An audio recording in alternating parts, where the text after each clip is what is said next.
du quoi c'est quoi là de wagbo du quoi c'est là de mia keke mia gbo no vivi etoro la ni o mia to mia no mia fo mia dada o mi do pe na mi kudo bubu mi kan jibe mi le to jibe wa se mia mi ko le du quoi c'est we do be wo na o me no vi nu su stand teko e la popia go dura tro le ono ti mi yombe ata Bruno Mensa ni kudo mi la no do egbe a mi deja kansen kudo mia be gagnant be turuto be domito de ka oyo ne be Thomas Doji ne te kumu do ni soa o dogo le gododo ame o de nya de o dogo kudo le ke ye agbe khoti be nya le mia be eju amedo mi nya ba agbe khoti be nya mu togo de ko ele o na be togo to a va de gavile to me na wenyi mi le me yalo do be jugbagba di Napoli wa mi le me agbe bada nyina la agbe to be mo eglecha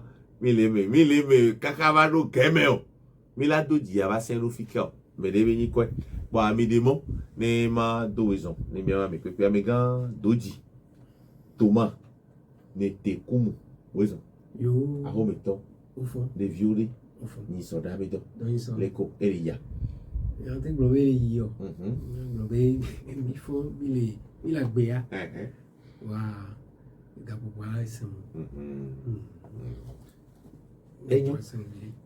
amigan doji Thomas Netekumu oni ingénieur en finance économiste et nya fo gbo wa do tito susu me nya su bolo ingénieur en finance économiste du noir to comme ça bon no be économiste a nyamba me awo faculté de sciences économiques diplôme nous dit sous maîtrise dit que soit doctorat no be ingénieur en finance a préparé diplôme de Dakar et DESS de Dakar et spécialité ingénierie en finance option finance de marché et bourse des valeurs et il y a un titre en tant qu'ingénieur en finance.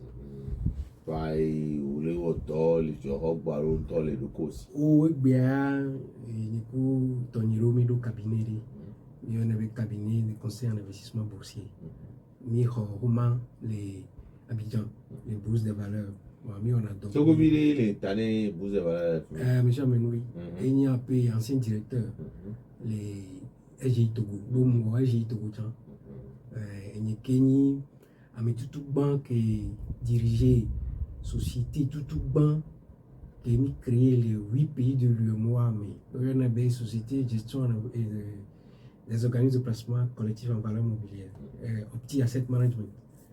Il y a créé tout banc les 8 pays, il y a quelqu'un, mais on les sent. Donc, il y a dirigé tout banc, qui est le fond.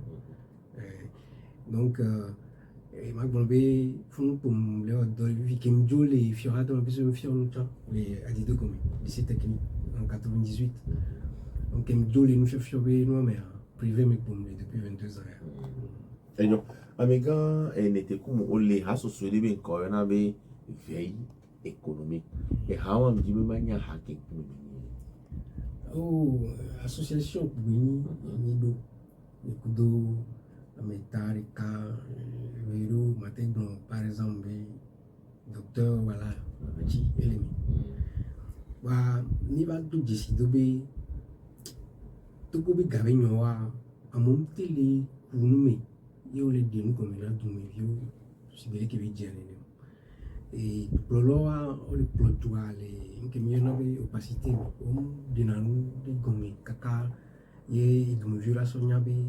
Et doit be ga l'école les indo ya l'école les indo yo bo ami va isusu me mi disu be obe era nyobe ya créer association ni et association wa be to ke bela no wa kunyi be ela no kunmi et bela no de ga doit be ga bi nyon lo ko lo doit wa de ga ba padia ela no de gomini no viu wana de tout wa il y avait une particularité à faire particularité que nous sommes comme président et be il m'a composé de coups de ming homo donc à Roma voit soit à ma conférence soit à ma conférence de presse soit ma sona presse to la publier après voir ne comme de délai ami va tourner radio di na il y a mais quel latino aso ce qu'on avait veille économique ma blombe to ko viri ko ke jobe ya gogomi ya ko gomi le me latino me muni en particulier ba minyabe douame aller douame to les endroits ai jejevi chanli momi ne ameri pe agogo mi amero nya me seri ke mama fonde kere me ba ela to nya kaka association buru banini ba na mi debe agogo mi be ado me ne mi po we profil kaka no ame ai wa ya to ko be hono me ha be muni o manya to po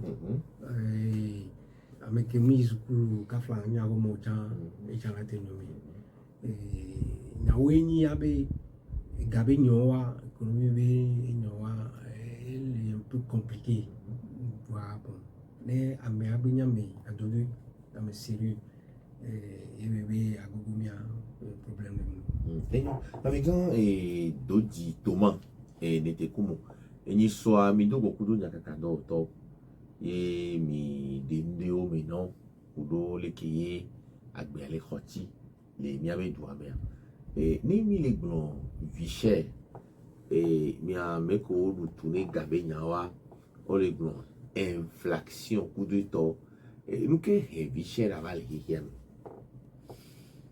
et nous tout banque ma bloqué ni nous principal nous veveto que tiro et nous va hihiam et covid-19 et doit que be do merura le que be do merura do le que be nabe ihia pata joy homi amsiame tuuru kuru homi ye enu ko ni asisa ben yo o produit na le dububo me on noté donc les événements milieu 2020 et dans to sen et il y a quelqu'un toté avion ou quelqu'un chaniba et nous tout banque avril 2020 que ni nebe nya vai wado que be tobe amo hiala dun kui o matno do khomecha wala dun wala ko voir à mon batele yitome les produits nous donc et va nabe et ma somme va les offre de demande à mes gouvernements ko la produit et au to la prix et va les dé donc et avec il y a amola yoto et nous ala na yila boa mule vitu kuile kele ya eko ya misa melema ke webe amo va les dagaro me ko sa va dagaro moji donc mule donc et m'a toi dit nene les poches d'eau produits l'eau dit nene gali genodi et kakamila do fin 2020 vado début 2021 togo ya les gars mais et nous tochi et ma globé les périodes où mais mu di sai nyon de bossa na jean et ka bota mi ato et me ma prix jean lo dynamique plus 3500 ou 4000. Oui, il y avait 4500 laissés. L'agbément, et qui donc bambé, donc ban indi. Avec qui donc bambé, dit à bambona et tous les 2 mois. Vous avez, il est au terme, il va bambo, oui, amour, tichomé. Et nous, par exemple, à l'économie, mais il y avait rallongement du délai fournisseur. Il y avait Kapopo qui a mis la soie, Maroda, ou Mousse Rudo, Kawamedio. Voilà.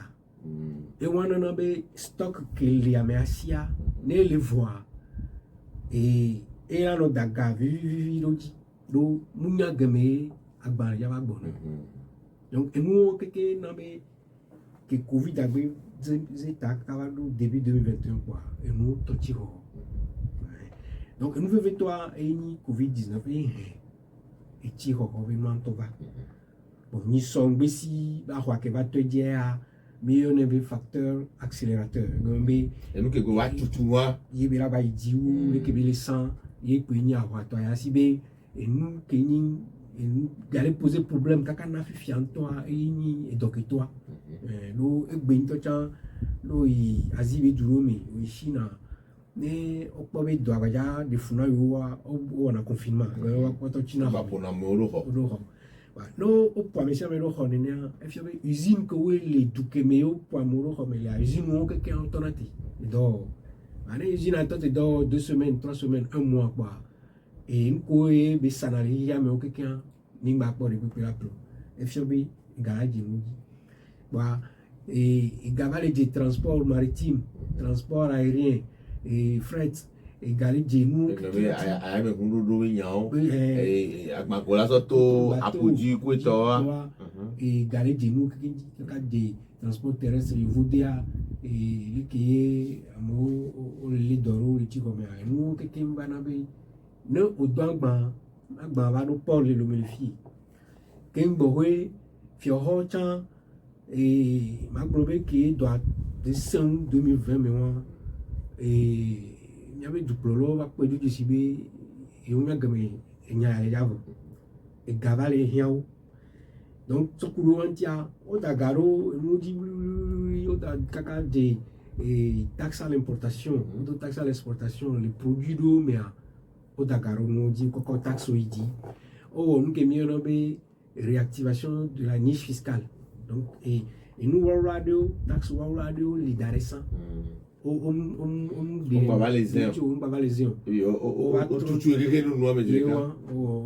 réactivation des niches fiscales donc et c'est bien que va Dakar au péage dit on va de TVM tout nous en niche fiscale on y les taresa on les dans donc on va pas le rianga et on va Dakar dit do qui doit avoir les 5 kaka mi va le 12 juin 2021 on va au sommet Gandhi de Paris. Il y avait sommet sur l'initiative sur la suspension du service de la dette.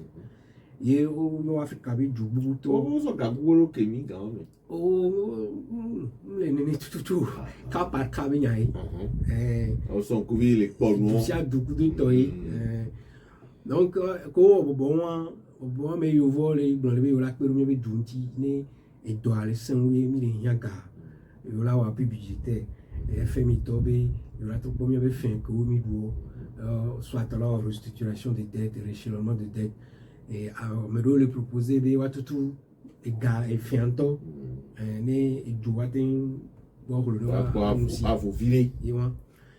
Et nous, quelqu'un va naber du prolo, va d'agaro, une doudi, une taxe doudi à l'importation.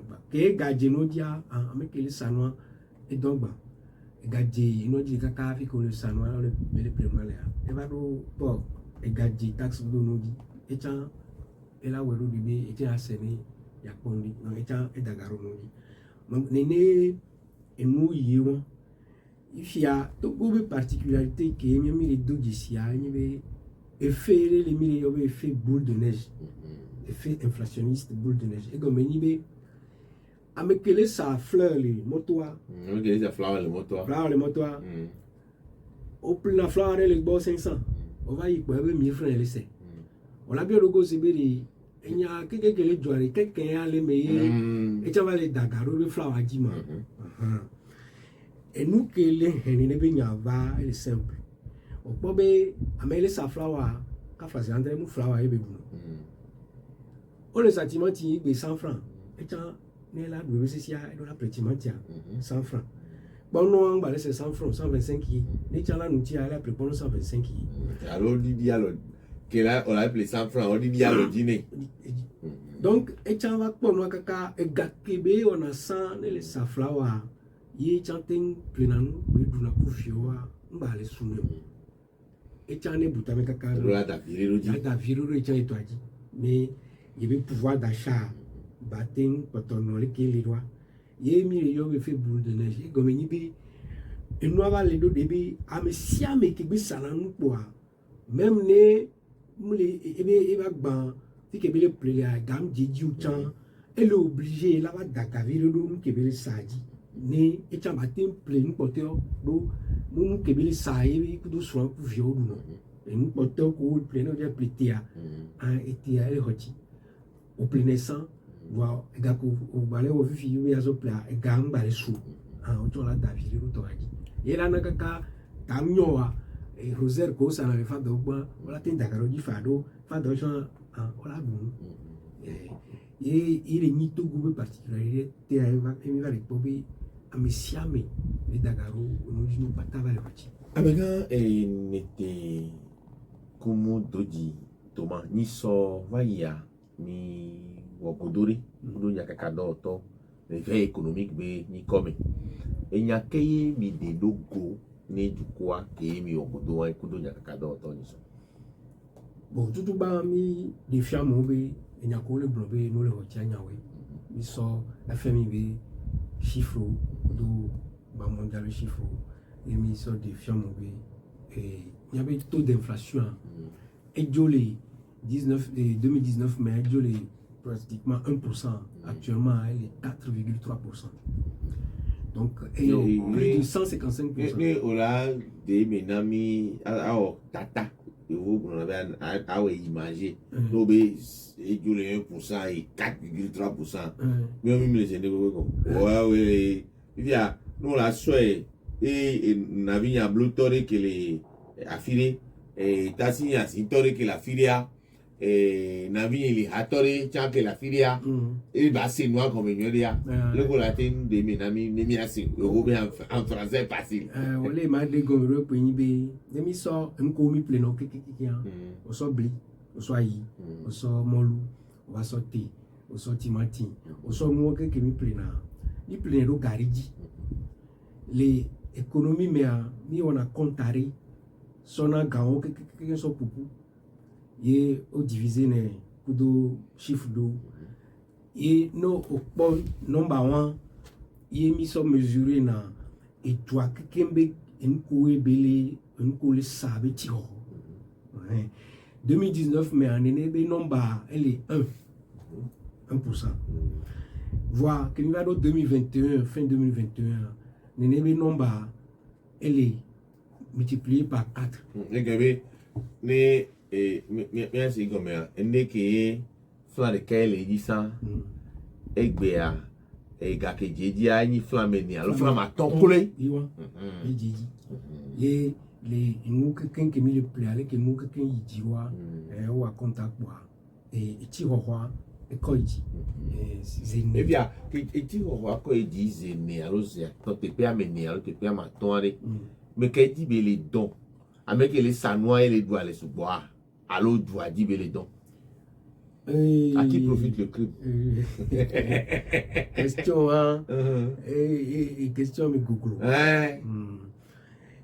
Marc Blobé les mions be kame les pays francophones et be kame Marc Blobé nyendi mazan mo ko la no compliqué né système de parité qui me mille il y en a parité fixe comme il y avait gars qui mille doigts et les alors les cadres pour les mouille na dio mou genation voilà donc Ghana be ga e gena e gba inati Nigeria to e gena e gba inati do anto ele o banque centrale be gomme mio ya mi to alors les cadres pour les nenebe système en mer né et va vraiment nenebe nous le hotia et du me vieux oui pays ne ouais dunaya do et nana be du me vieux pouvoir d'achat elle a dit gakola te so pleno gamba no su wala no boya mu dona doit dit tout do et liquidité que là non doit mais là non circuler y là on dit ça tombe malo mais amolate no pleno y et doit be économie be rythme la ko ji be la peru et doit dia et chamle donc et doit chamle bénéficier né l'équipe donc les miens be kamea et togo be kamea et go vers patame et doit cham do du vieux cham mila doya fifia que nous les nénéa et ni soa que mi dogoa mi de nyande odugo nki na e nu le koti ku de to adominya obno so nya so covid di et covid va da filia no si que be e dubonu global no visi be nyande o le obe amedo be no visi adon yo ji ame obe le si que be o so je kui so dada pu menene be mene nyane e elana e jila ve si alo le si ale san e po ipotole no visi aba me do obe yo no visi wa ko abe yo emyo oya ga o pora ga we yo bo nya ka wala ku nya oh initiative ñu de be et dépend le coût financier roi fi coût le pour galer sur le domaine ne be tobe amloko ko 8000 joa ye dio le prélever directement le budget mais yo sur le novice ando me dio ma don doit dio va ne be tobe autre so taxe lui mi globé indexation d'impôt do production de dit mais donc aussi nous les yo voilà si petit par exemple avoir des 1% le va gadi nous va so financer et nous y bien c'est vrai be montant que vous soit grand mais à 5 000 francs musubo wa initiative y bien ba be yo 11 milliards là va compte agent on te va compte agent mi bédio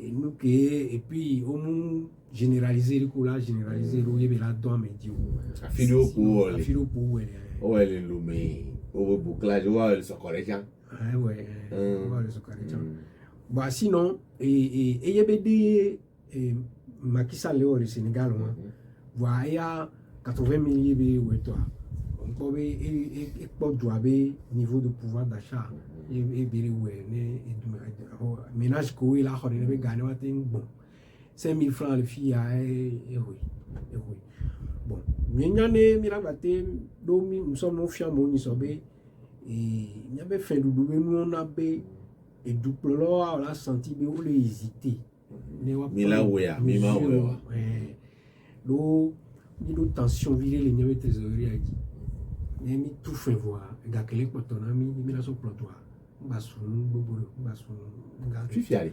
et amener les bombés ni soki mi wo et conférence de presse et mi kwebe bli hoti et nous ko ni produit de première nécessité sous clé ami yovo nous quelqu'un hoti le wa pour nous popoti noire Togo boy be so alo du taille ne no aso o te pia meton et 2 millions de inflation importée et les sous du taliban no donwa ne be tobe et au le dit bateau quelqu'un au le bougeau au le dit bateau kaka avec ballon là soit baba avec gars ya ouais obligé et gadji no dit ko va do pora o la dédouanement mais on constaté et gadji no dit no la c'est au la dagaroni et là le prix de revient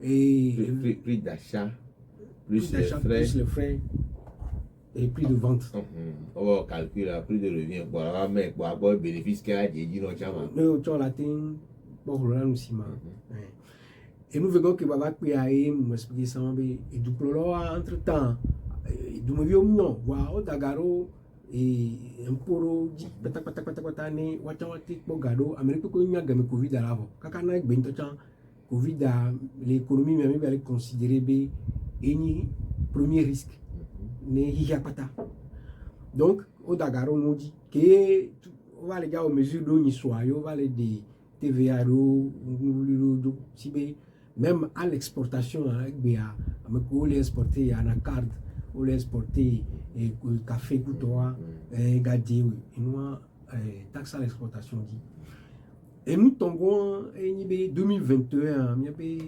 dit jaja les activités saison tombe sonne dim ja doudou et il y a d'activé 2022 à Karome donc que moi donner il va bliter tout à prendre les mesures de sécurité à mon stocker ou be nous les collades tout là c'est avec au le fond Amérique peut aller stock de sécurité voilà donc à la virée à dover à toi à yo nous ya tete que ngba me ro chon wure ko to susu be ne gaba yi dia dedia yo aba de to ya sa ne akpo galeji donc nous que na be e gaji et nous dit donc afia meton et nous aso et des sous du ta et des sous du plolon tobo kimbo we eso et Thomas Dodinete comme mais n'avait que nous les hoti coup de temps fio va de aforio mais amelio ko nous lea mais TV ma gba no adio mais si meto we triton o ma gba ho tiketi le wá sí o ó de àfọ̀rí kárí o inú wọn mú sùn láti ná bẹ́ àgbẹ̀kọ̀tí aládìdí viticulia musu pro endo le ntocha o duplolo wa mo le adapter ni nyabe situation nyawe mi bi proposition do nya no vi katolu to ba yo mi bi mi a réflexion mi o journée de réflexion de participer ni journée wa mi o proposition do évaser duplolo proposition me tibe tikebe nyawa obe wetriton wa mi o mi batro ni so ke mi to mi ni gbo o la so décembre ni wetriton pour la bon one to ba de plafonnement tout wa nyam ni mu tegabe o ma sanu aso to gayanti et les Sétinois Togo be régime économique que me mille et sur la libre concurrence et le libéralisme et nous on là do no wecha tout bam so coup de constitution puisque il y a une constitution mais un régime libéral même le régime communisme et vegan omdo dispositif de contrôle coercitif de pays qui est là t'es obligé à mentor les deux badjo privés yo là obligé be qui va ça nous aller qui wa be il a ni courir ne porter plainte à ni ko là donc wa on va be mesure moi elle est il est inapplicable on a appliqué ya mesure lui ko aussi TV avec moi mo le non efficace tout simplement parce que au pas maintenant méthode que du plan de la zone ne be tobe méthode à be amone au moins après mi la va tout faire na mia et na si satan nous confiance du plan de wa ma wa do ne va wo baisse de taxe à vous les remises en va wa nyale ke be ja wala va no bio du plan logo on tout fait na yo ya enu ele jo le gaz to gbo we go za la gaza on la c'est le gareji du plan to be o be mi subventionné on va tourner le gameji que on be bon va tina pour ne ajo bo we o va de o va kana virer non que nya bi bo ale ayo méthode ko dazan la so rembourser à moi méthode d'anem tejina enu sato wa yo pobe yo ba jola te ba gba mo dia o ma lon la appliquer bere donc soit méthode à les cash c'est-à-dire voilà un gava mi ho et mi avait TVA que mi déjà toi wetri avec quoi ya mi dit et galenodi les goa meya et nous sato la tembe ya appliqué vane va tomber et fembeni et doualadu et après voir boy et du problème là dans négociation kudoui et quand ne va durer un an et demi déjà permis vekimi le covid benoît mais et des founa à jobobuto privé petite et moyenne entreprise que vous le donnez quelqu'un le voit boboton tout temps difficilement le tout salaire donc nous on va nous prendre mesure on va nous tenter pas du avec gars qui va la voir on m'a là donc mesure que ouais nous quoi du proto pour le 27 avril va y avoir un coup de temps coco no ya to nya ba me wo a mo buli yo du plora to voir nya ni mle se agbo fifty et amiga dodi Thomas n'était comme si gbe ya make du tourner et gabe nya on nia mi nya be on avait nos budget ça s'équilibre en recettes et en dépenses c'est gbe et gakemi les poids kudo gakemi les dazan nene be budget wona et vami la kwedo disibe et je hodi di nu gbogbo e se be lo blobe ko to kwa me wo la do si ame yo azan ko to kwa me wo mdate ko to kwa me wo fifi afikola po ele la so nu yo mi pe be le wetri de ka be dodo me alo keke ame ka be dodo me o daga no cleansi di zeve le mi amen popo tinwa e so bia enyo ga ko dar cleansi dia on est obligé. On l'a ouais puis. Et que me donne coup budget mais y a autant galé goro me ki wanto diriger odora fun be o ya so wondu wala tin de gawon joli fun la so subventionner cleansi be nya wala tin we faju no dia do par exemple le ministère de l'économie et des finances du budget mais poste de fonds ou imprévu 8 milliards imprévu 8 milliards no droit wala tin so ba pe 7 milliards 87 que le ministère du commerce be budget mais yo prévoit avoir subventionné cleansi en tout le PAME 2022 mais wala tin so ba pe 15 milliards wala tin zin au prévoir les budgets MB, il y a 12 milliards là, ça prise de participation. Une prise de participation, et doit le dire avec création les adjorer. Wa que la situation que la situation simple. Ning ba rien que la création la adjorer. Et 12 milliards on a été donné fond. Là ça va do subvention be apadi. Donc une arbitrage budgétaire est on a été où faju.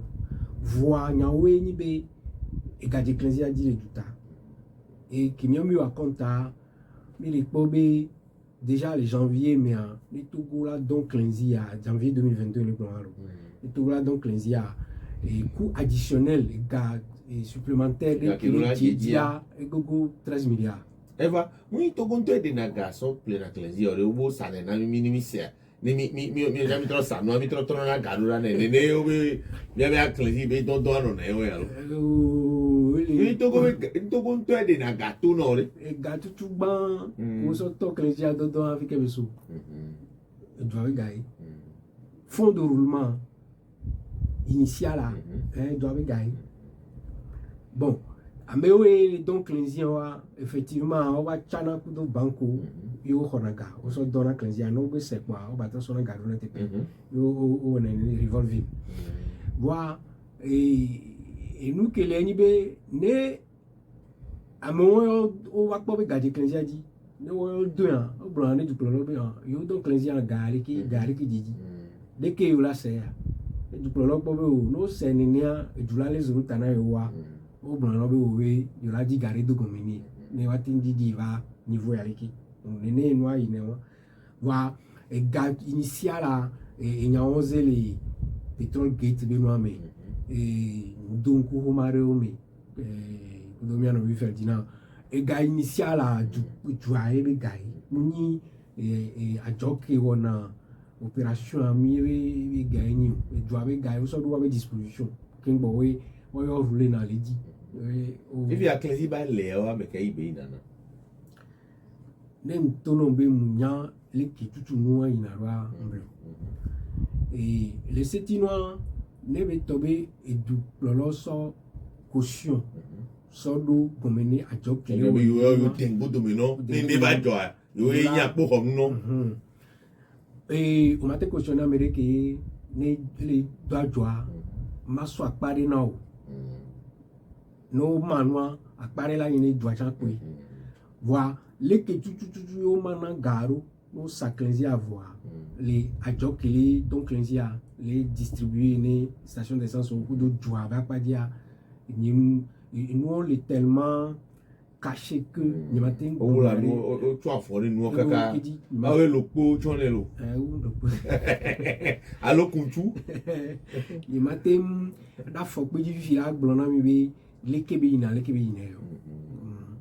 donc et que mi jo le janvier mais mi va le do avril mais effectivement il m'a pas indiqué ba divire bon le setinois fait merci yo dagaro di souvent go wa avril mais if you game o le temps ban yi peut-être ni mieux que nya ni be mi dona ban les maglobe marché à terme que mieux marché à terme c'est-à-dire produits dérivés venus prena bon voir option que Togo choisira et me va laisser gomme ni be no o don ban do gale qui dit ne ga va varier on va trop millionnaire be future gambe produit qui vient no au don ban ne on peut appeler et cleansia par exemple on peut appeler $100 le baril les milliers kaka ne cleansia va dire va $80 le baril là $100 à bouga sona wala seno on va te troga ne va y 120 dollars à 100 dollars à quelque chose c'est non on va c'est non 120 dollars fou mais donc Dieu et nous il y en a les citoyens mais avec le gouvernement voilà deux voilà voilà nos anticipation on a non à peu près les qui gari ya va y doit y nous là non les gars que me les vifia espère le globe mais la temple cleansi ana continuer à mais la temple va cleansi à 150 dollars décembre les citoyens voilà ben à Afrique du coup on a produit na cleansi pour dollar dogba gami donc et bien 1119 123 120 dollars on l'attend bagami comme ça on va 150 dollars décembre mais voilà voilà c'est pourquoi problème de climat voilà c'est là tu dois aller bah non donc bon au moins anticiper fifio non mais 250 dollars à compte que mieux moi il 45 milliards là et gaké on sort dans 15 et tout 45 milliards à peu près là donc et mi abano to TV on la badagaru amiti va me ga et communauté ni so ki mi le pompoa o le ko kankano jibe Togo saka cleansi fiko yo senya wale mi saka cleansi agba yo le vele mi o mi agba mi sale mi gba yo le do le gba do mi sebe ke cleansi to ya ko sana mi zana le Togo a o be na Lagos be talk ke ro la ni Lagos a ba pade bo so na bana mi agbo le fie en tout cas et les le wono to doa ni mon jiti tout et nous qui ma bon kuto kakaro dia ma don te ya yini be et doit aller sa cleansi mi no vi Togo vi ko we o le Canada o va yom de yuji mo conférence là sur le franc CFA yembe nyobe mse kim va le recherche so ni be no antia yembe makbora be nyaba si ça savait nous les étuta les kento bele yidoma les zones yo moi que keme 8 pays que keme et on va écrire rapport de la Banque centrale BCAO sur le commerce extérieur de l'Union économique monétaire ouest-africaine. Rapport on mais on va écrire rubrique exportation Togo et nous que Togo sana le douta produits exportés wa yeme on peut mal exportation de produits pétroliers. Bah, on peut nous embêter. Il y a qu'un ignayo. Et on les pas chiffres. Sur 2007. Et chiffres continuent nini kakavado 2020. Que moi compte à kaka on voit ma cover. Mi sa 15 ici 678 milliards. Les périodes où on dit les douta. Et Gasoubaou, 678 milliards sur 2007, 2020. Et Soubaou, Gakemisoto a blessé nous, mais les doigts, mais puis 539 milliards et mis sur 2009, 2022, n'a blessé nous. On les a classés à 678 milliards.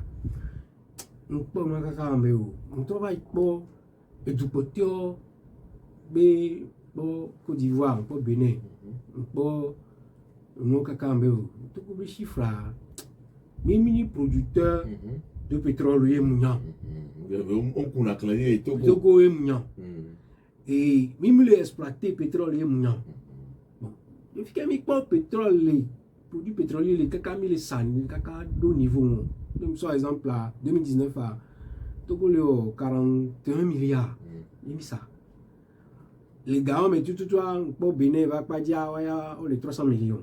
Donc, quand on peut 300 millions a été ni bourré, nous 41 milliards a été ni bourré, nous. Donc, et nous analysons nous sur 2007, le chiffre que va y avoir, on les sacrifie. Il y a un an de double à des événements gouvernementaux. Quand il y a béni on les sort. Donc, et nous les sous et douta les vatogo imitro les CA. Au monde on a roman bébé exportation.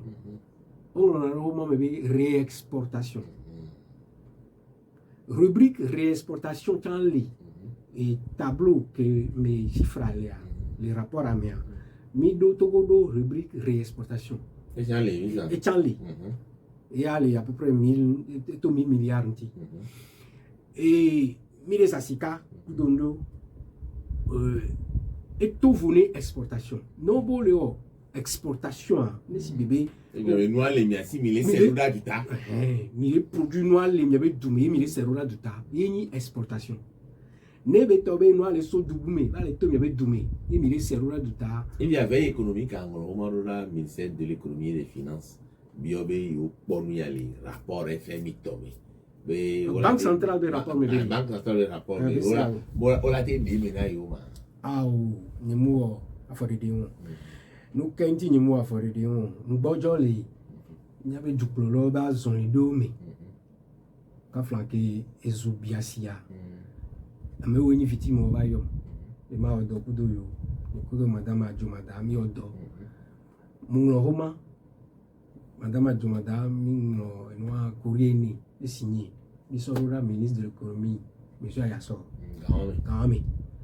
Monsieur Ayaso Homa Edo Koreanchi be la yomi ila odo ne yakpara bele ke ola jira amowe situation roma ya me wo nyare le ya mo yomi pa gere 2013 no año mbangalo Homa ba tore madame Jomada be nyangalo Homa roda madame médiatrice de la République ya wanana awanana inglo Homa na madame awanana e chando Homanti ya le tournament chambe muni ebedo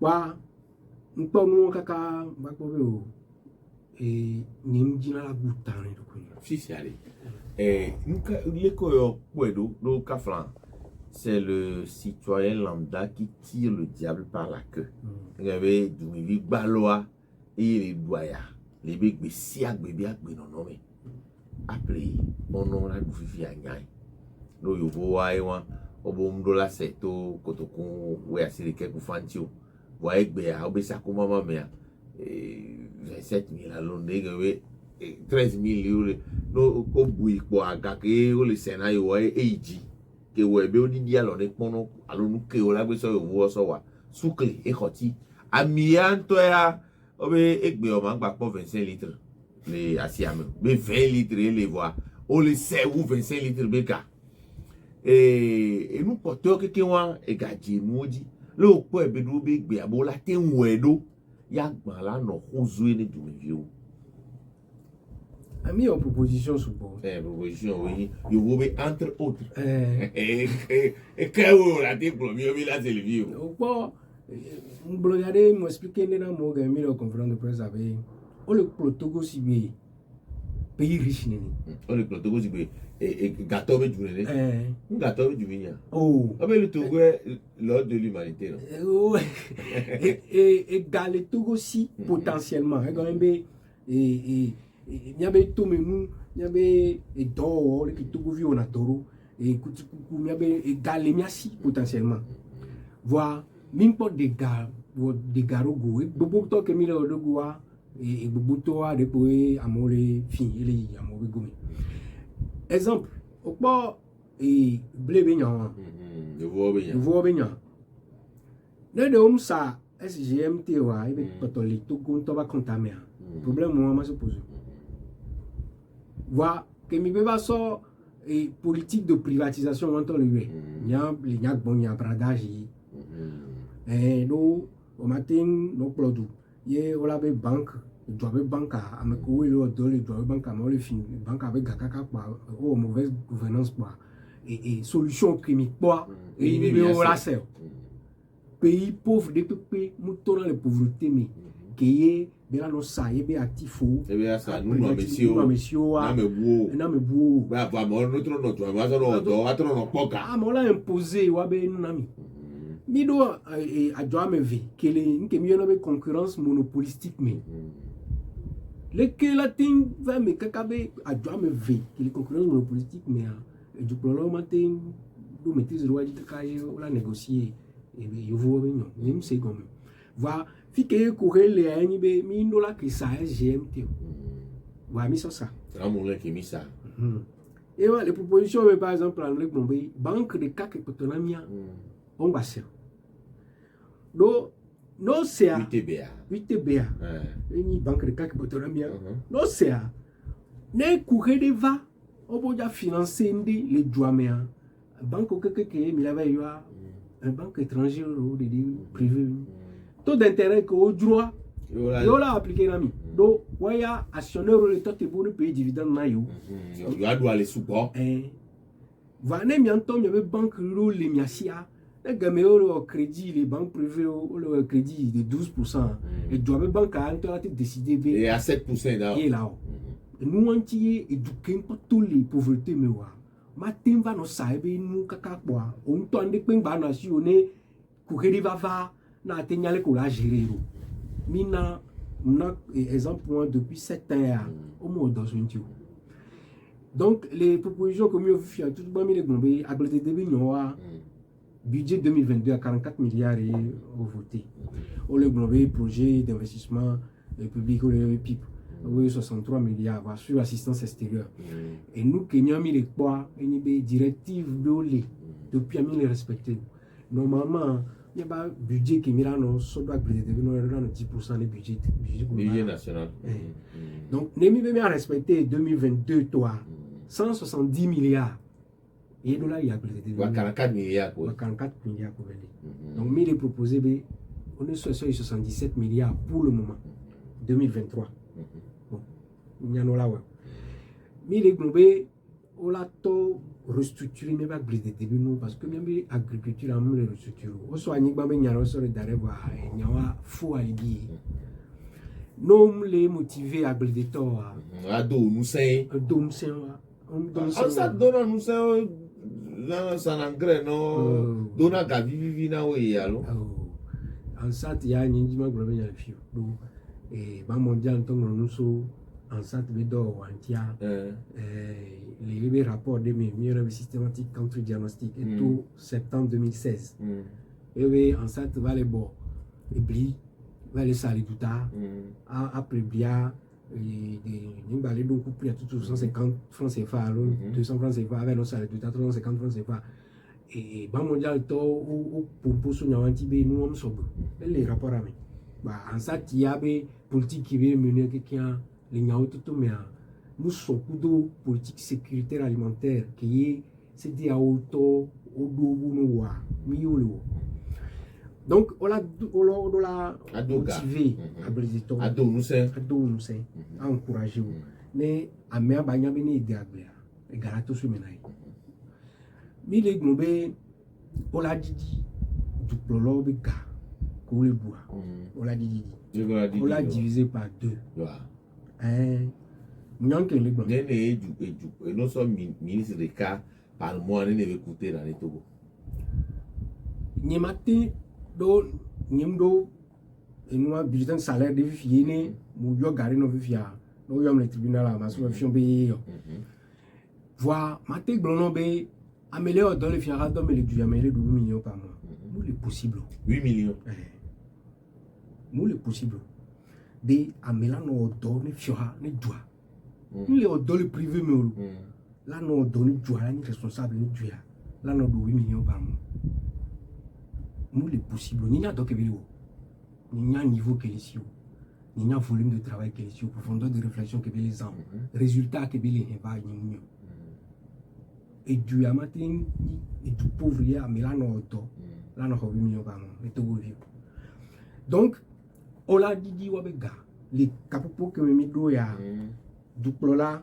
son excellent le président de la République et de donner autant tout le monde son excellent madame la première ministre madame la présidente de l'Assemblée nationale ministre responsable des institutions publiques wapata ola sur le kuji no aso powe nya do blonpo ne et waso donner l'exemple ne autant va bien de so du vieux bois les du vieux aglobe en yo peut-être le ça et la nyombe wa didi wa gadi de moitié le gars ko do na quoi amerouvé on est réduit train de vie de l'État et vous en quoi faisant ni soit milliers de nyare to le hobi klem me kafumi mi analyse anto et so kuro département ministériel amené ne koni ministre conseil ko de to Matek Blon, quelqu'un avait étude sur allocation budgétaire sur les 14 dernières années.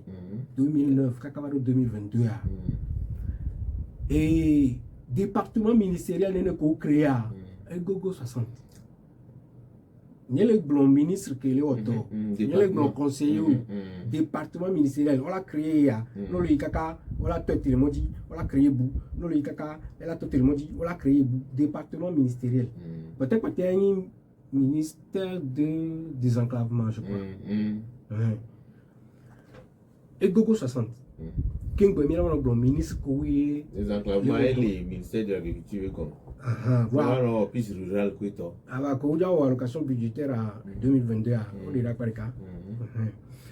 Donc, il y a une dispersion de ressources. Mais les caca, il y avait des gars. Voilà, les projets, les sous, vous, pata. Département ministériel qui dit projet, on a la zone. On a un projet à l'EASI. On a créé département ministériel. On a un projet à sauver deux communes. On a un projet quoi. On a un téléphone. On a créé. Donc, et réduction des dépenses de l'État. Et moi, dit, Beignon, et on a dit, et on m'a dit pour l'année, il m'a dit pour le sommet, les miens ont mis gadi, et nous, mi proposé, dit. Bon, à mes souvent, pour et taxes, péage, pour nous, vions, effectivement, mi ont proposé, va péage sans toquelia. À moins que au indexé péage avec des collecteurs l'eau dette ready. Alors, caution de dette ready. Mais mi prendre engagement vis-à-vis de l'extérieur. Ah, on a mis attention, on dirait même mon loup. Moi, j'ai de deux pouya que on l'a trop dit. Péage a dit.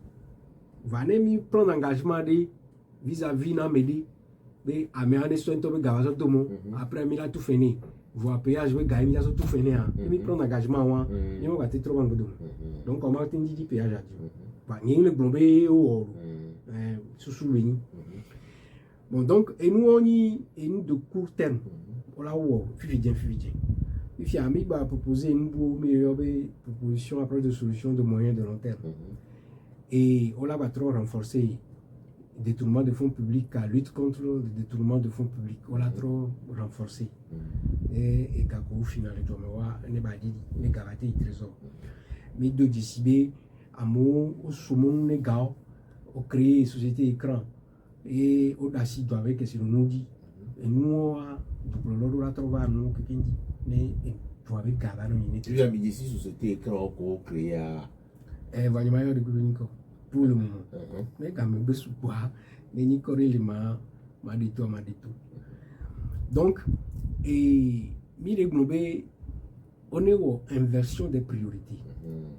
Nous, quand il mille globé, et doit dodo ko le wa trop tato pour lui. Donc, deux décidés, et du prolong, tout avec priorité. Nous, on compte à gagner au-dessus d'eau. Infrastructure, notamment le mode de sur les 14 dernières années, et les plus de 2000 milliards. 2000 milliards. Voilà, les APAC Bougodia et nos ports à Blédédia, 539 milliards pour ce dos à Blédédia. 539 milliards. Donc, évasé, n'est PDK, alors PVA, mais il y a une coïncidence. Voir, sur 2009, 2022, et il a à Fodi du prolong Léon. Et la sonne et du mesure la désert, au lieu de deux morceaux. Non, exemple, boulevard et circulaire. Le globé, non, sur 15 milliards au bout du boulevard. 2006, mais on est au bout de lui. Il y a autre chose autre deux. Et demi au choix, mais il y a 15 milliards, il y a son kéké. Ani banque dit mi donna cacao doa. Cacao a nos deux à peine quoi, on a nos bains. Non, au dos cacao, on a nos bains, il a 35 ans. Et de 15 milliards, on a son dos cacao. Yé peine yumea, mi le bains les salles tout ça. il y a mis les 2% les dit. Mais il y a sur deux boulevards. Et tu entends le poche à me voir. Voilà, béri. Et bien, à boulevard à Aubin, autre deux écoutes de gars, 12, 13, 14 milliards. Et Aniban et Mododo anglais, même dinatimati. Les deux gars, mis au choix. Mais il y a son cacao bagblé. Alors, il y a son café bagblé. Alors, il y a son dos et timatian. Et bien, il y a nos satimatian. Là, nous devons pour le dire. Kaka, na garemi. Donc, 26 milliards, do, alors 26 milliards, do, quand même, moi, n'en qu'un beaucoup. Non, au deux, c'est que soit clinker, alors calcaire, alors on les gars, tout dit, ou la taxe lodi, la sopero douanti. N'y globé et mode de façon générale, nous béglé. Voilà qu'on financer les doigts, qu'on les financer depuis 14 ans. Mais et tout mes vieux au fond c'est serré. On les doux oui. On les doigts ou noués. Oui. On les dents noués. On les odos noués. On y cassino nous sommes et moi qu'on les doigts. Oui. Oui. Et nous dans Japon, par exemple, nous sur les conférences de presse à M. Et Japonais, on y a eu droit et du fin. Et on a des dettes publiques à elle à peu près 120, 150% et on a des richesses. Voilà, ni soit Japon, le gouvernement avec Blondet du Myobe, il a fabriqué, il a ni et tout bas qu'il est fabriqué. Et nous pour le Yobe, et chasseurs bombardiers de 6e génération. Et les Hiyakekeme. Quand Boro la thème fabriqué n'est pas avion. Et on a mi formé ingénieur que voilà dans l'avion et moteur dit que voilà dans l'avion et cockpit mais que voilà dans l'avion siège éjectable dit avion avec tableau de bord et nous on quelqu'un au formé n'est pas mon au sobé et ni richesse ni droit et n'est benoît et voici son avion qui au fabricant à mekowe au formé au japonais pour former les domaines où quelqu'un met. Nous sommes les fabriquer avions, avions, les Américains aussi, les Chinois aussi, les Russes aussi. Huawei n'y a mais tout le monde qui est fabriqué. Il y a des chasseurs bombardiers de 6e génération. Au bébé vitesse à la vitesse du son zéné. Donc, néné benoît, ni le poids, on avait fait que au boulot doit contrepartie en actif moulot. Même les formations, non, il faut la tombe, on le dit, professeur de maths, les collèges de l'intérieur du pays. Bon. Alors que, et né au formé à béton, il y a mon les ou les CCD, ou les murés, ou la nyasa le wasi, ou la théo les doigts. Et le kona mododo, et moi, doigt, milate do mon gari kukugame.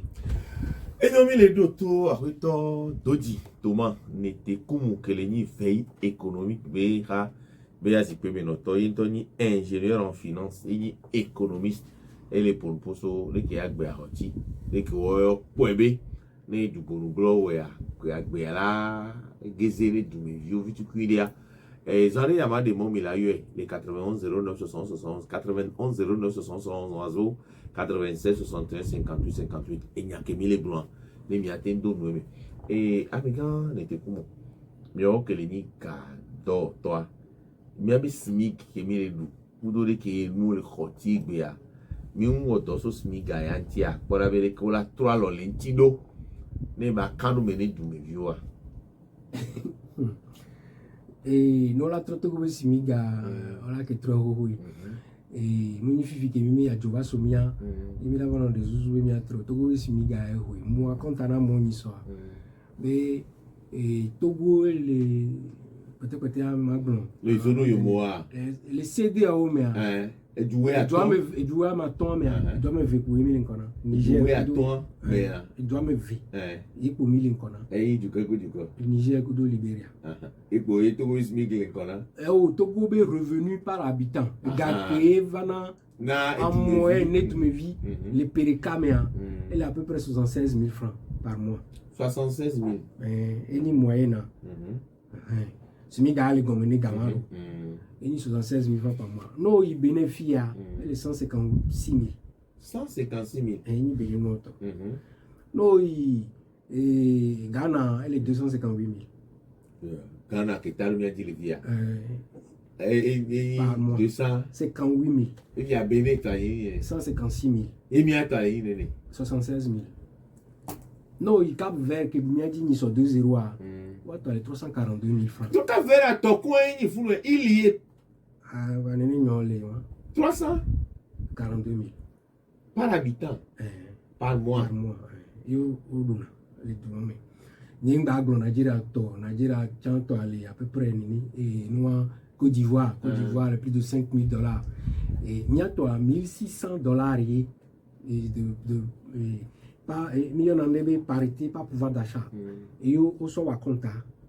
Il y a tout quoi les 8 mois, mais il dure 4 000 en Niger. Bon, il y a les gens qui ne bisous à son ordre. Va Guinée bisous l'économie. Ya, Guinée bisous est payé instable. L'économie, les revenus par habitant. Voilà, Niger, il y a mis les CDA, mais à payer, il doit me ver. Il y a mis l'économie Niger pour la payer. Du côté quelqu'un pour l'économie. Donc, il y a du boulot. Tanyo maoule pini mi nyimunyo. Maou, dasi maoule fi ebele. Ifia, n'oublie bois ni be ne Togo la kokos mi gidia. Ma gombe minimum que mi la doule du mais 110 000 francs CFA. 110 000. Et là, il faut 3 € là. Ne smi ga jole 35 000 là. Faut 3 €. Ne mi la bon. Et du viola bezeviria. Minimum que la soya 110 000 francs. Vivia. Moi, Alice au pays des merveilles. Ah oui. Il y a plus bois et ni bé. On doit nous faire le doigt avec gomme. Et donc, c'est comme on a pour lever fonds, les marchés, et 2 mois. On va pour le dire, il y a plus bois en tant que il est. Et moi, quand on a mon isobé, nous sommes budget 2022. Ne mi tout mi abe amlokwe taux d'intérêt où mi avait fait 124 milliards. Les mi remboursé mi avait fait que mi la tout payé 439 milliards. Et pas les 550 milliards soy. Donc de tous les gars que joint on a mis et gagne des recettes fiscales amlokwe que oui taxe que oui prélevé na que ni joint on da. Donc de tous les 299 milliards pour pas tout. Il y a les 299 milliards, mais il a tout fini fonctionnaire. Fait que il a tout payé les 253 milliards. Nous, de tous les 299 milliards, mais il y a 47 milliards. Il a fait fonctionner fonction publique. Et quand il a fait fonctionner fonction publique à payer les 142 milliards. 47 milliards en dessous. Ouais, quand on dépense d'investissement. Donc, courir tout le monde, toi, non, voilà, quand c'est mis qui difficile. Et puis, il y a même pas beaucoup de nous, on a des. Maintenant, il me semble qu'on va privatiser, on va donner une privatisation. Il y a un bradage. On segmente, il y avait port. On met au fli. On s'en a mis du service bobo to on so gado pour la bébé pour la baba inko troisième quelque temps on le deviner jori nous le romançon nyawanti kaka publié bilan et mille transbordement mais mille je vais on la va tout bien bon va le tomia boy tomia avec pour la keke gbana gbon so Chine o so Inde o so afiwa on va de les miagbo les filles trop sur un bateau bout et les périodes de 12 dernières années il y avait niveau de transportement à Ijinto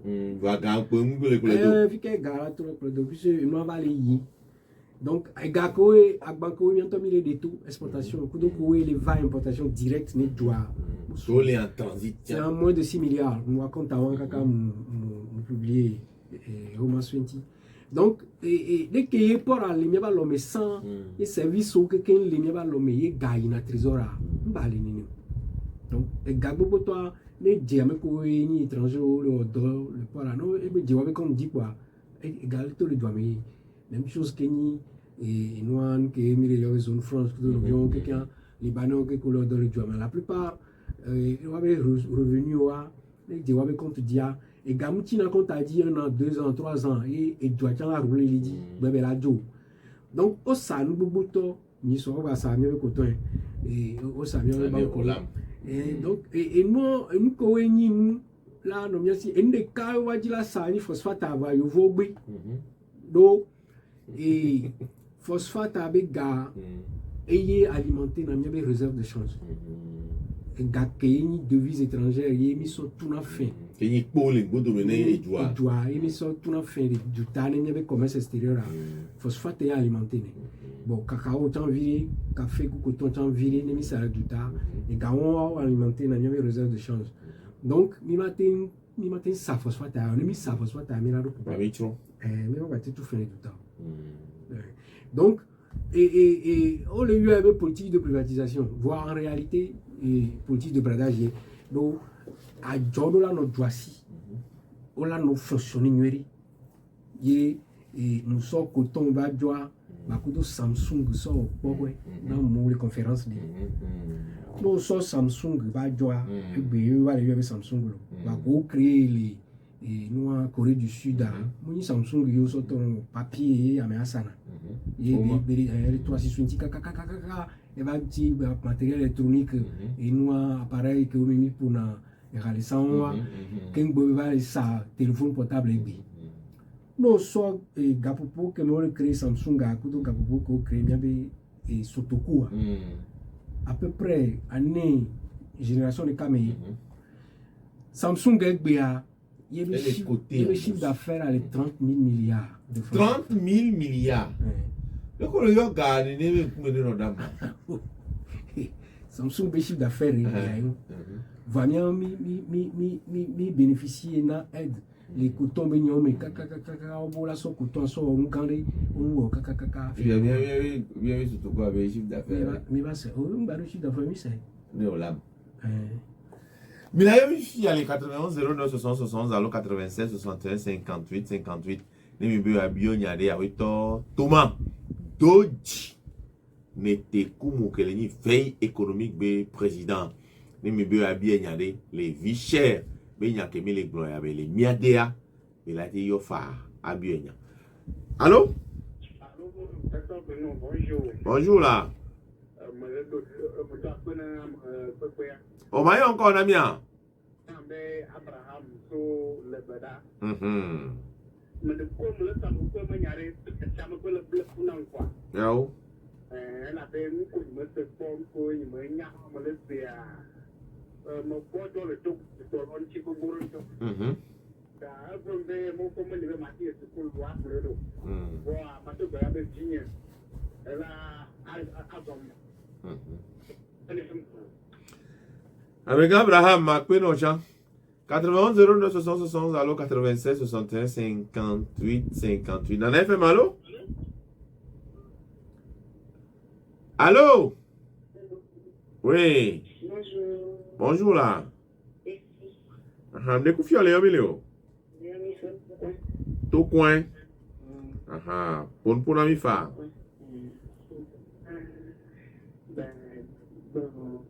Nanti si radio que les bois m'a dit lui me vidéo année à Kokbe dit mi enseignant.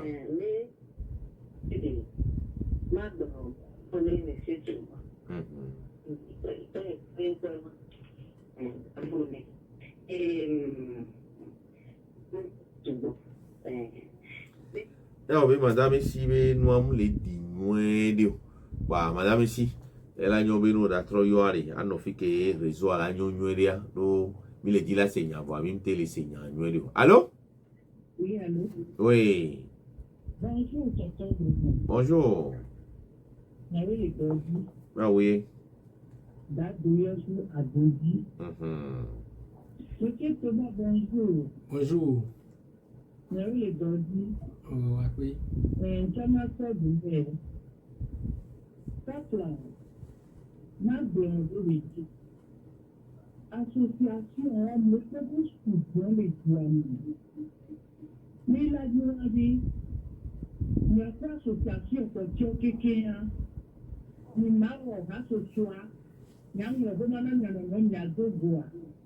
Mais il y a vraiment des cas national minister kúrò pọ̀lá parce que nous kúrò association débat nos Guamédéa que des bons à deux du bois benya on va tourner des bons à tout ici autour de tout la du bois mais que on veut journaliste au bon donc il y a des bails présentement il y a nous avons association coordonnée même dans ce na wa ben ko so ba mi ko de tout la du bois wa ne qui dans les doigts et nous qui les tuons et nous d'acceptons les tuons quand et nous on a fait des mots va le que je la vie sur comment ça qui péage bien là et quand que on a on m'a dit ni péage il m'a donné pas ça ou va voir au fini quoi douane OTR et nous on m'a dit tout il y a non ça va dire nous avec nous et que les tuons dit donc nous quoi et nous dit pas voir ma fille a dit que oui, j'ai dit, il y a une association, il y a une association, il y a une cas, mais il y a un peu de il y a un peu de il y a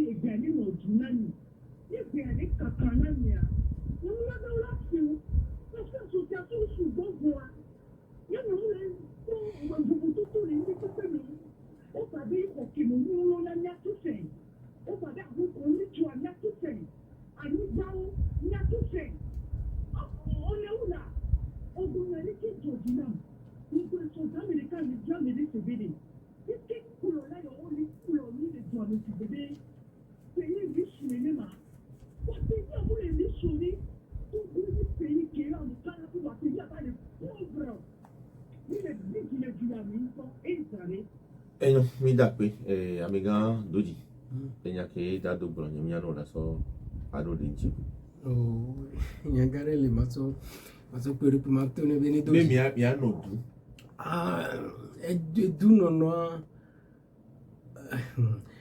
association buburu le bo le au plaidoyer le du amé wa ni pepe le tout se meure ni pepe le tout se meure du plolo Dopo na si bom se nyare pepe ane mi o amerika mi jam mi onto mi ori ka mi le da pa mano si bele ki o so Johannes Baptiste Antia be voice clametis in deserto ingebe la foi qui crie dans le désert et bekele di le gbedada pour amerim le si o kafla ele pumpura ya lo ele pumpura koi mio de kacha mi wona ga shaga me individuellement de mbano fifi be aussi de to yomi be mi ba de su muni nyere ka yori o yo association bucha emi mi ka ta mi de susu kanu jibe monseigneur le jibe a plaidoyer les diplômes les chefs ouais bon 130e réunion conférence des évêques ils sont pour o so domi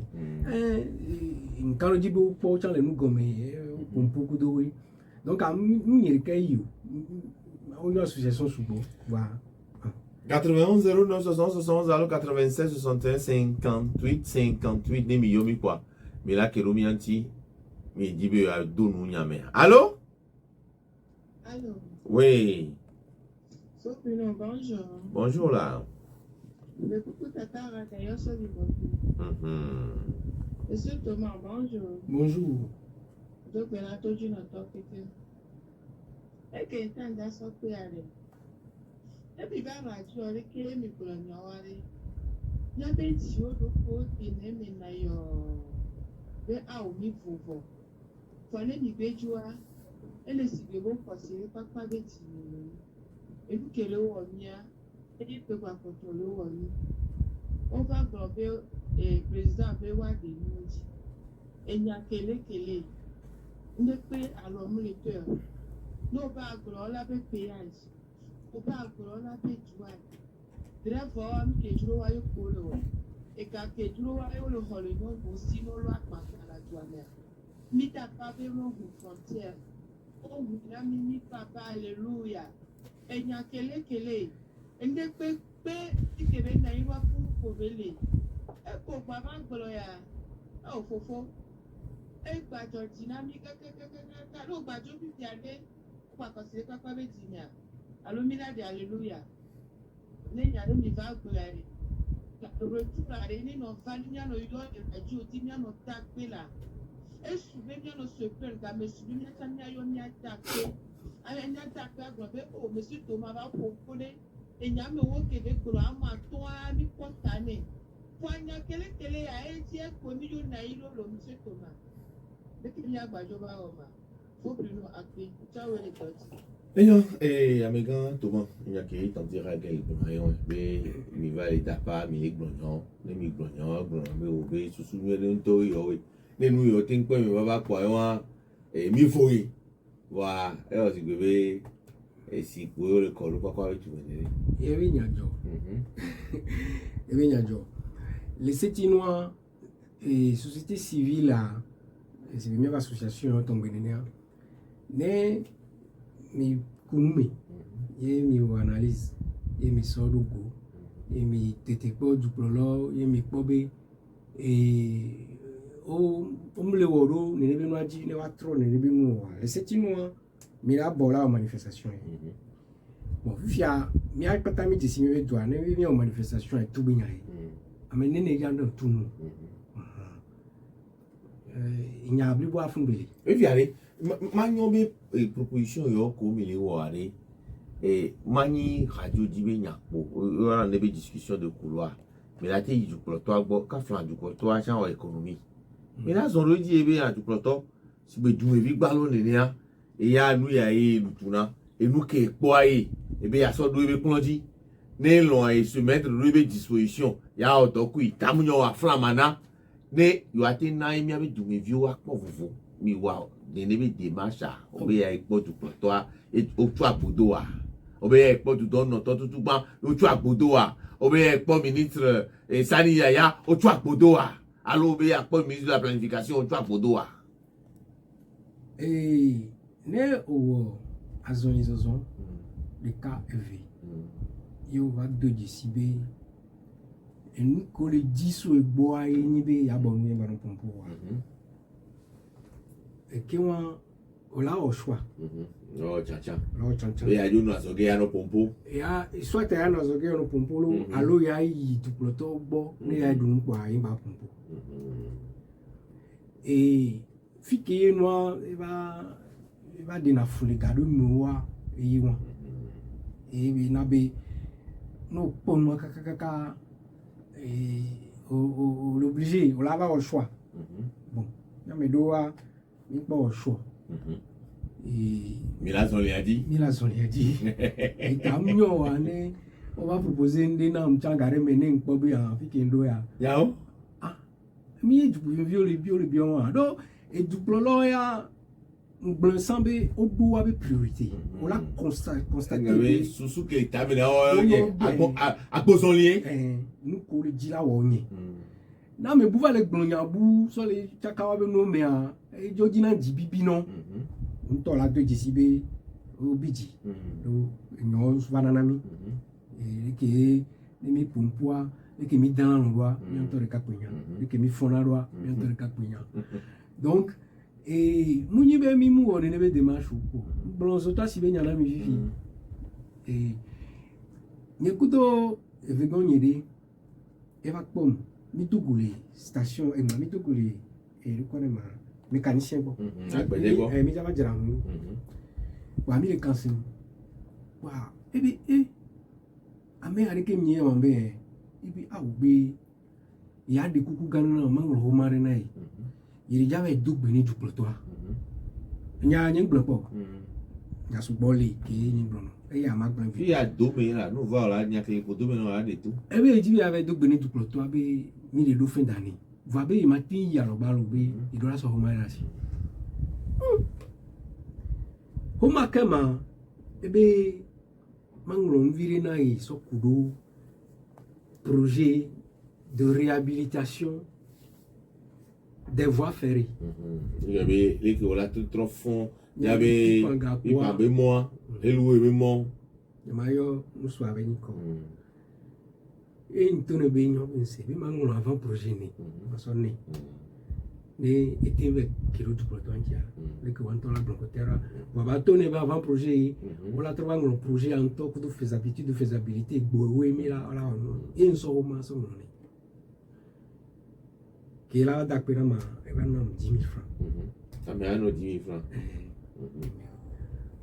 wa et tout ah c'est que quand vous faites une quoi me remet sans les pas bien be mon télé mambe aw be mon télé l'été mon télé l'été quoi et même laisser une colle blanc be on le propose réhabilitation du chemin de fer dit et be o ma ko sona ma yo lo be a be dagbe won ki won enu le ja tro en boboro le nyamu wo ni kwa mede ami ava pom e be wa de la projet be mi o centrale électrique mon Pérou ne pas mentir. Dès que là va se bé, on veut projet à mauvais d'accord au projet anti. Amé a chambe y là nos projets ata, amé a chambe y là nos projets ata, kaka là son projet de tiroir mi. Wa et azolion wa nyam azolion le nous comme subo. Un Pérou a mon petit subo. On a projet na mon conseiller na mon et mon conseiller américain sur les noirs panneaux solaires, les places publiques, le projet de 6 millions de dollars. Et il y a monsieur Koum, il y a un review. Eh? Il y a un review. Il y a deux millions. Il y a nous qui disons un review.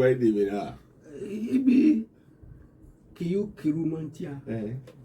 Bini pon kuluwa kamolia be yo ila no projet wanta il préférait be anu apeli et a so ma no ko donc et on est au Canada elle est vivie mais mi mate nani ko ni nori be milicien be la no be o ndi yo le be nyao nka be po be mirate o ma be obi isini ko ni obi mo na ho ma mo na be ni ma le plan d'affaires de ni nya atu hona e sojo kudo e senfort to ma mbi nyawo mi a logement social bi nyama be how long say mi ave projet va plan ya ye mba to ho ma ngolo ka kan so ho ma de 70 pages à son 70 pages plan d'affaires ye mi va ko senfort to gama e Ati voilà professeur et que nous et David professeur Dossé David de Dossé il est noir il David Milinguerinto il va pas David B ni projet vraiment l'équipe pour moi David B ya mais ma rien va il m'a zoma mi va au réunion pour ces photos mi wo et nous stofie kaka idapango mi to centre hospitalier présenter projet kaka idapango bova déjà au projet logements sociaux et donc il pour do sojo on fait un peu ordinateur ni les gens on va cambrioler on fait un peu ordinateur même les noirs on va les menacer si bébé mais déjà so projet à so tofu la fond d'ocuteur là va au tukara allo la be le manifestation nous be de on va le no kaka mi zo les kaka mi ministre de bon ministre avec ko mi ko do professeur de c'est nous nyawami après vous parlez comme il va se be citer mon papa pour le pour espagnol dit mais espagnol déjà va les logements sociaux américain soit filé va nene ko autant moi dit kaka mieux hein non la paix du courage amega et doji communauté ni nya de le ora gbo mi asa do tele e gbe bi ase mu kaka koro vi share be nyantia ni nya be ju amia après pour ma dono be oyo me gbe abi me ba de no me yo ma atoni ju abi e jipo mi pata mi lado e mi ano be do rami e vidito di video con la be doji jipo mi lado mi ano be do rami be kala nyo do et nous qui nous voulons va doji si do kaka et doit pour le moment on peut s'obliger là dans tout le monde donc et jipo mi lado on le bio be péage wa deji on est dit asi bébé chike ma ho no so so ka i décembre et mi a be ministre du bon globe ka no me no fe On est dit. train de vie de l'état wa didi no nu wa e ka o no so ya Te sort d'eau. a subventionner nous et agbe la nya no ni du mevio pas trop reprise ni entreprise de ko ça c'est grand moulin pour de ton il y avait banque wa renationalisation non bah et élection bien on est traité 12 milliards d'économies là nous diviser 12 milliards à part et 80 000 francs on le gogo 172 ménages au moins voilà pour 80 000 francs mi tapene doji n'était comme que vacances kumi mi kanu so dibe mi o mi sende gome ape mi doni stand teko que no popia go troll o non tia mi yombe ata Bruno Fidelis mais sans couteau et sans couteau et sans mando chonju quoi ne c'est ne du quoi c'est quoi et la demi que mi agbolo bye bye Nana FM 95.5 et kadje que mon vous êtes jeune, créatif et avant-gardiste, vous avez de l'imagination débordante et vous aspirez sinon avec là projet avec cette opportunité.